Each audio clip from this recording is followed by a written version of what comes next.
بسم اللہ الرحمن الرحیم۔ پاکستان اور دنیا بھر سے دیکھنے اور سننے والوں کو فیضان بٹ کا سلام۔ ناظرین، ہم یہاں پر بات تو بہت سی کریں گے یہاں پر، لیکن اگر سب سے پہلے اگر بات کی جائے جو وبا نے ہمیں گھیرا ہوا ہے، پوری دنیا کو گھیرا ہوا ہے، کرونا کی بات کریں تو اس کے لیے بھی ہم دعا گو کہ اللہ پاک تمام لوگوں کو اپنے حفظ و امان میں رکھے۔ اس کے بعد اگر پاکستان کے اور اسپیشلی پنجاب لاہور کی بات کی جائے تو ڈینگی اپنا سر اٹھا رہا ہے، اور سروسز ہاسپٹل اور اس طرح کے جو اس کے علاوہ سرکاری ہسپتال ہیں وہاں پر ایک ایک بیڈ پر 4 مریض ہیں۔ تو ڈاکٹرز تو اپنے اینڈ پر ٹریٹمنٹ کر رہے ہیں، لیکن ہمیں بھی ایس او پیز کو فالو کرنا چاہیے۔ اویئرنیس کمپین بہت ضروری ہے۔ تو جس طرح کی سٹی گورنمنٹ کی جانب سے یا پنجاب گورنمنٹ کی جانب سے ایس او پیز بنائے گئے ہیں تو ہمیں چاہیے کہ ہم اس کو فالو کریں، اپنے ساتھ ساتھ اپنے بڑوں کا، اپنے اہل و عیال کا، سب کا خیال کریں۔ اس کے بعد لاسٹ پروگرام کے اندر ایک چیز میں نے بریک کی تھی کہ نومبر کے سٹارٹنگ میں جو پیٹرولیم مصنوعات ہیں ان کی قیمتوں میں اضافہ کر دیا جائے گا۔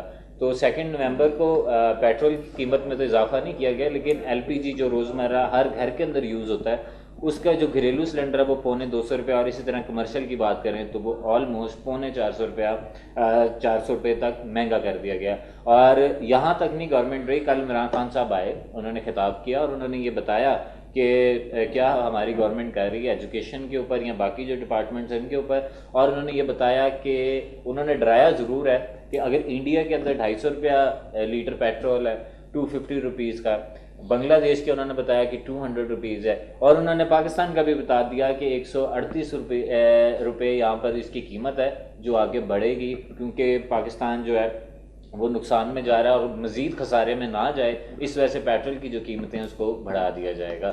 تو اب عمران خان صاحب نے اس کے اوپر ان کا مقصد کیا تھا، اور کیا عالمی دنیا کے اندر اگر یہ ساری چیزیں مہنگی ہو رہی ہیں تو ایک نئی گورنمنٹ اور ایک پلانڈ گورنمنٹ اگر آتی ہے تو ان کے پاس اگر ہوم ورک نہیں ہے، پلان نہیں ہے، تو اسی طرح ہی چلتا رہے گا، کسی چیز کو سیٹل نہیں کر پائیں گے، اور جو ان کی ٹیم ہے وہ بھی خاطر خواہ کچھ نہیں کر پا رہی۔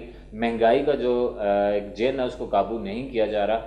کل خان صاحب نے بڑی اچھی بات کی کہ جو ایکسپورٹس ہیں وہ پاکستان کی بڑھ گئی ہیں، وہ 70% تک چلی گئی ہیں، تو یہ بہت اچھی بات کی خان صاحب نے، لیکن وہ ایک دفعہ ایکسپورٹس کو دیکھ لیں کہ وہ بڑھی کس طرح۔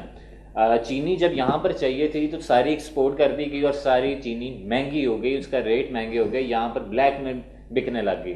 اگر ویٹ کی بات کی جائے، بالکل ویٹ بھی اسی طرح کی گیا اور سب کچھ ایکسپورٹ کر دیا گیا، ویٹ جتنا تھا ایکسپورٹ کیا گیا اور یہاں پر پرائز بڑھ گئی۔ اسی طرح کئی اور چیزیں ہیں جن کو ایکسپورٹ تو کیا گیا، ایکسپورٹ بڑھانے کے لیے، صرف فگر کو اوپر لے جانے کے لیے ایکسپورٹ تو بڑھائی گئی، لیکن نقصان الٹیمیٹلی عوام کو ہوا اور ابھی تک ہوتا جا رہا ہے۔ اس پر بھی ہم یہاں پر بات کریں گے۔ میرے ساتھ جو معزز گیسٹ ہیں، بلکہ میں ٹاپک سے ان کی طرف ہی آتا ہوں کہ پہلے میں اپنے معزز گیسٹ کا تعارف کرواتا چلوں، ویسے تو کسی تعارف کے محتاج نہیں ہے۔ سب سے پہلے سینئر اینالسٹ ہیں، صحافت، پوری فیملی ان کی صحافت سے ریلیٹڈ ہے اور بہت گہری نظر رکھتے ہیں، فیصل مجیب الرحمان شامی صاحب اس وقت ہمارے ساتھ موجود ہیں۔ سر بہت شکریہ آپ کا۔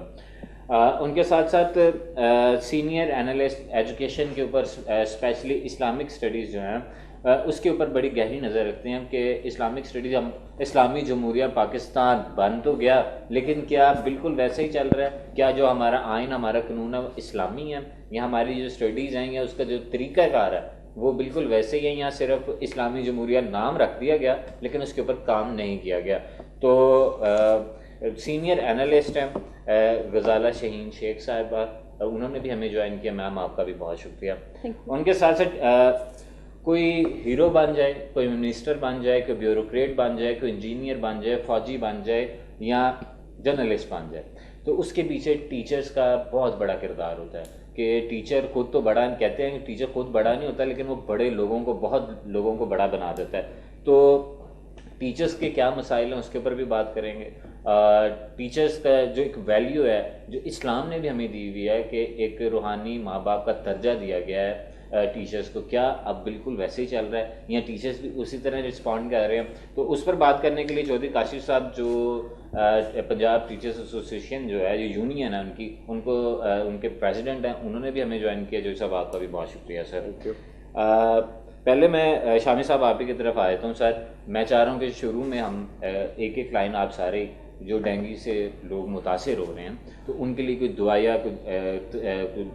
دعائیا کوئی الفاظ آپ یہاں پر ادا کریں، تاکہ شفا تو اللہ تعالیٰ نے دینی ہے لیکن ہم خود بھی ایک دوسرے کے لیے دعا کریں. تو شامی صاحب آپ ڈینگی کے اوپر کیا کہیں گے سر؟ اس کے بعد پھر لے کے ڈینگی کے علاوہ جو مسائل ہماری حکومت کو جڑے ہوئے ہیں اور حکومت سے عوام کو ہے اس کے اوپر بھی بات کریں.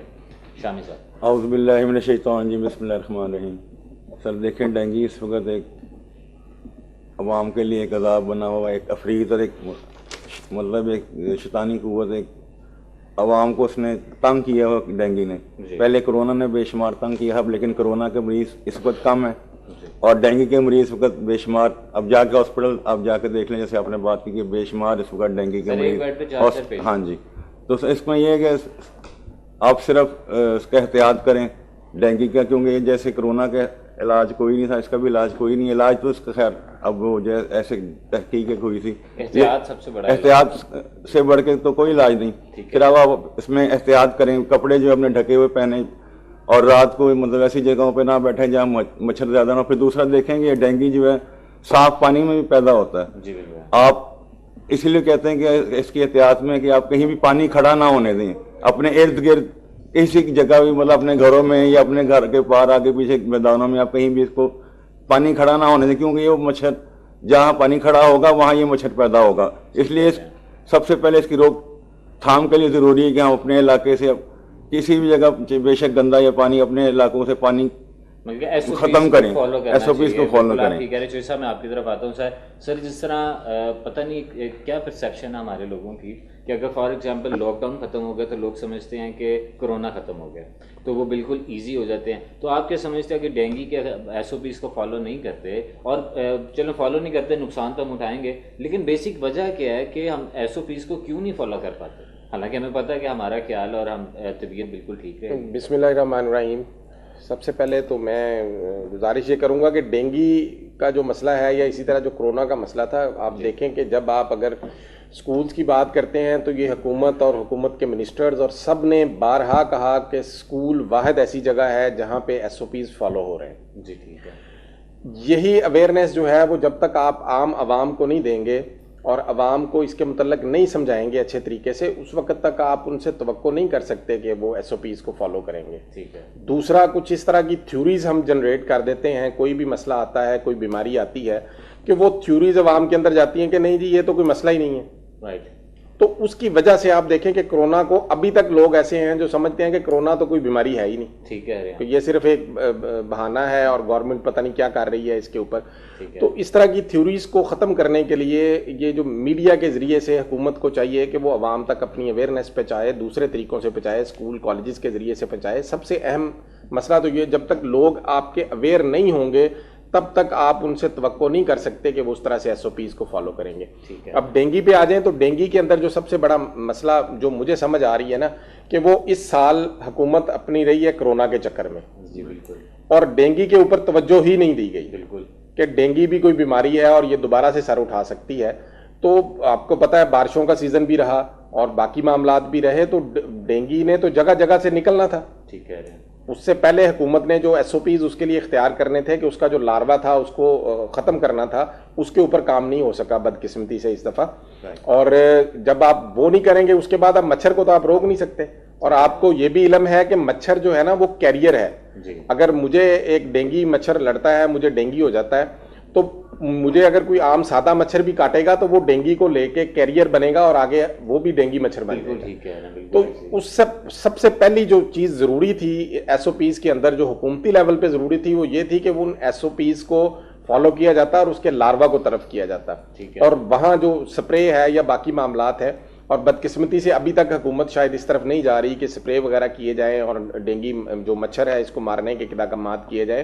شاید مجھے تو یہ سمجھ آتی ہے کہ سردیوں کا انتظار کیا جا رہا ہے. ٹھیک ہے. اور میں ابھی بھی گورنمنٹ سے آپ کے چینل کے توسط سے یہ گزارش کروں گا کہ اس وقت انتہائی اہم ضرورت ہے کہ اسکول اور کالجز کی طرف توجہ دی جائے. وہاں کوئی اکا دکا بچے نہیں ہوتے، وہاں سینکڑوں کے حساب سے، ہزاروں کے حساب سے طالب علم ہوتے ہیں. اگر خدا نخواستہ یہ ڈینگی والا معاملہ اس طرف سے شروع ہو گیا تو پھر یہ سنبھالنا مشکل ہو جائے گا. بالکل آپ ٹھیک کہہ رہے ہیں جی صاحب. میں آپ کی طرف آتا ہوں. یہ بڑی پیاری جو صاحب نے بات کی ہے. اگر کرونا کی بات کی جائے, ڈینگی کی بات کی جائے, تو الیکشنز کمپین ہو تو اس میں نہیں زیادہ کرونا میں دکھائی دیتا, کہیں پر ویسے کراؤڈ ہو, کوئی میوزک شو وہاں پر نہیں دکھائی دیتا. لیکن سب سے پہلے اگر کرونا اور ڈینگی کی بات کریں وہ ہٹ کرتا ہے تو گورنمنٹ کے مطابق وہ ایجوکیشنل انسٹیٹیوٹس جتنے ہیں انہیں ہٹ کرتا ہے. تو کیا وجہ ہے کہ ہمارے بچوں کو تو مار مار کے اسکول بھیجا جاتا ہے, لیکن کرونا اور جو ڈینگی ہے وہ کھلے عام اسکول کے اندر جا رہا ہے, اور سب سے زیادہ اگر پابندیاں بھی لگتی ہیں تو ایجوکیشنل انسٹیٹیوٹس کے اوپر لگتی ہیں. تو اس پر آپ کیا کہیں گے میم؟ جی السلام علیکم, بسم اللہ الرحمن الرحیم.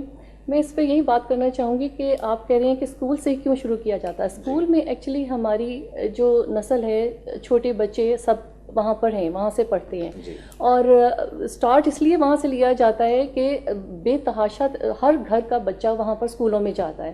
گلی بازار میں تو وقفے وقفے سے آپ گیپ کر لیتے ہیں, وہاں پر ناکے بھی لگا لیتے ہیں, سب کچھ ہو جاتا ہے, لیکن ضرورت پڑتی ہے تو ہماری جو اتنی بڑی تعداد میں جو بچے جاتے ہیں وہ اسکولس کالجز میں جاتے ہیں. تو جہاں پر اسکول کالجز ہوں گے وہاں پر اتنی زیادہ تعداد میں بچے جائیں گے, وہیں پر جو ہے گندگی بھی ہوتی ہے, پانی کا بھی زیادہ اضافہ ہو جاتا ہے, استعمال کا بھی. تو اس لیے مین جو ہے وہ سب سے پہلے فوکس اس کو کیا جاتا ہے کہ ہمارے جو بچے ہیں چھوٹے وہ محفوظ ہو جائیں. اس کے بعد جو باقی چیزوں کو بھی دھیان دیا جاتا ہے, مارکیٹس کو بھی دھیان دیا جاتا ہے, کیونکہ وہاں بڑے ہیں, وہ بڑے لوگ جو ہیں وہ اپنے مطابق جو ہے خود سے دھیان دے سکتے ہیں. چھوٹے بچے کیونکہ دھیان اپنا خود نہیں رکھ سکتے, اس لیے وہاں پر فوکس کیا جاتا ہے کہ اسکول کالجز کو جو ہے وہ انسٹرکشن دی جاتی ہے کہ آپ پلیز یہاں ایس او پیز کا خیال رکھیں. اور ایس او پیز کا خیال تو رکھا جاتا ہی ہے, اسکولس کہتے ہیں, لیکن اسکول کی باؤنڈری تک اگر ایس او پیز کا خیال رکھا جا رہا ہے, لیکن آپ ہر اسکول کے باہر دیکھ لیں کہ کوڑے کا ڈھیر لگا ہوتا ہے. وہ کیوں لگا ہوتا ہے؟ وہاں تو گورنمنٹ کا کام ہے نا, آپ نے ایک نوٹیفیکیشن جاری کر دیا کہ جی اسکول میں آپ ایس او پیز کا خیال رکھیں, اسکول کو بند کر دیا جاتا ہے, اور ڈفرینٹ شادی ہال کو, ڈفرینٹ چیزوں کو بند کر دیا جاتا ہے. لیکن آپ وہ کیوں نہیں دیکھتے کہ آپ کے اسکول کی باؤنڈری کے باہر ہی, ہر اسکول کے باہر ہی کوڑے کا ڈھیر لگا ہوتا ہے, پانی کا جوہر لگا ہوتا ہے, اور پھر ایس او پیز کا خیال چیزوں پر, مارکیٹس پر فائن لگا کر ہوتا ہے. لیکن آپ کے پاس جو نالے ہر جگہ ہر گلی میں کھلے پڑے ہوئے ہیں, ان نالوں کے پاس بچے, وہاں پر بھی جو جھونپڑی والے بچے ہیں وہاں پر بھی ہوتے ہیں, وہ بھی بچے ہی ہیں, وہ بھی ہمارے بچے ہی ہیں. تو نالوں کو کور کرنے کا کبھی سوچا کیوں نہیں جاتا؟ بہت عرصہ سے یہ بات چل رہی ہے, فلان جگہ نالے کو کور کیا جا رہا ہے, فلان جگہ نالے کو کور کیا جا رہا ہے, LWMC کام کر رہی ہے, اب یہ آ گئی, اب وہ چینج ہو گئی, پارٹیز چینج ہوتی جا رہی ہیں, لیکن کب کام سٹارٹ ہوگا؟ ہم اویئرنیس دے رہے ہیں, ہم نوٹیفیکیشن دے رہے ہیں, ہم فائن کر رہے ہیں. فائن تو تب کریں نا جب آپ اپنی روڈز, اپنی اسٹریٹس کو سب کو کلین کر چکے ہوں, اور پھر کوئی آپ کے وہاں پر کوئی اپنے کولرز میں وائرس آتا ہے یا کچھ آتا ہے تو پھر آپ اس کو فائن کرنا حق بنتا ہے. ادروائز آپ اگر گلیاں نہیں صاف کر کے دے سکتے, آپ نالے نہیں کور کرتے, اور جب بارش آتی ہے روڈ اور نالا ایک ہو جاتا ہے, تو پھر آپ فائن کیوں کرتے ہیں؟ بالکل آپ ٹھیک کہہ رہے ہیں, آپ کی جو اوپینین ہے بہت میٹر کرتی ہے. اب جو لوگ سیریس نہیں لے رہے ڈینگی کو, آپ ان کو کیا کہنا چاہیں گے, کیا میسیج دینا چاہیں گے؟ سیریس ڈینگی کو لینا چاہیے, کیونکہ یہ ایسی تکلیف دہ بیماری ہے جو میں نے سنا ہے کہ اس میں ہڈیاں اس طرح سے درد ہوتا ہے کہ ہڈیاں ہوتا ہے کہ جیسے نچوڑ رہا ہے کوئی. تو اس لیے وہ پیشنٹ ہی اس تکلیف کو سمجھ سکتا ہے جب وہ اس تکلیف سے گزرتا ہے. اس سے پہلے آپ لوگ اس کو مذاق سمجھتے ہیں کہ ہاں جی ڈینگی ہو گیا, ہمیں تو نہیں ہو رہا. بہت سارے بچے بھی کرتے نظر آتے ہیں اور بڑے بھی توجہ نہیں دیتے. شام سے مغرب کے وقت آپ اپنے دروازے بند کر لیں, کیونکہ مغرب کے وقت یہ انٹر ہوتا ہے اندر, اور صبح صبح جس طرح سے واکنگ کے لیے لوگ نکلتے ہیں اپنے دروازے بھی کھولتے ہیں, تو اس چیز پہ جب یہ وبا پھیلی ہوئی ہو تو اس وقت تھوڑا سا احتیاط کر لینا چاہیے کہ آپ باہر یا تو کور ہو کر جائیں یا پھر اتنی ارلی مارننگ میں نکلے ہی نہ باہر. بالکل آپ ٹھیک کہہ رہے ہیں. میں یہ سوچ رہا ہوں کہ ہم ایجوکیشن کے اوپر آج بہت ضروری باتیں یہاں پر کریں گے, لیکن بریک کے بعد ساری بات ہی ہم ایجوکیشن کے اوپر کریں گے. اس سے پہلے تھوڑی سی ہم پولیٹیکل بات بھی کر لیں, اور جو مہنگائی کا جین ہے اس کے اوپر بھی بات کر لیں. شامی صاحب میں آپ کی طرف آتا ہوں. سر مبارک کو پیٹرولیم مصنوعات پھر بڑھا دیا گیا ہے, لیکن خان صاحب کا یہ کہنا ہے کہ جتنے ٹیکسز باقی ممالک لگا رہے ہیں پیٹرولیم مصنوعات کے اوپر, ہم اتنے نہیں لگا رہے. اور سر اس کے بعد یہ ذرا بتائیے گا کہ کیا 200 تک ہمارا بھی پیٹرول جائے گا شامی صاحب؟ جی سر بالکل, کیونکہ دیکھیں نا آپ اس وقت کمپیئر کریں کہ آپ کے ڈالر کی پرائس کیا ہے. جی مطلب اس وقت آپ کا ڈالر جو ہے 175 پوائنٹ کچھ مطلب کراس کر رہا ہے. تو یہ میں نے یاد ہوگا پہلے بھی کہا تھا کہ آپ کا جب جتنا ایک ڈالر ہوگا اتنا 1 لیٹر پیٹرول آپ کو یہ ملے گا. اور یہ کوئی 2-4-6 مہینے پہلے میں نے کسی جگہ بات کی تھی. تو وہی ہو رہا ہے, کیونکہ پوری دنیا میں اگر آپ کمپیئر کرتے ہیں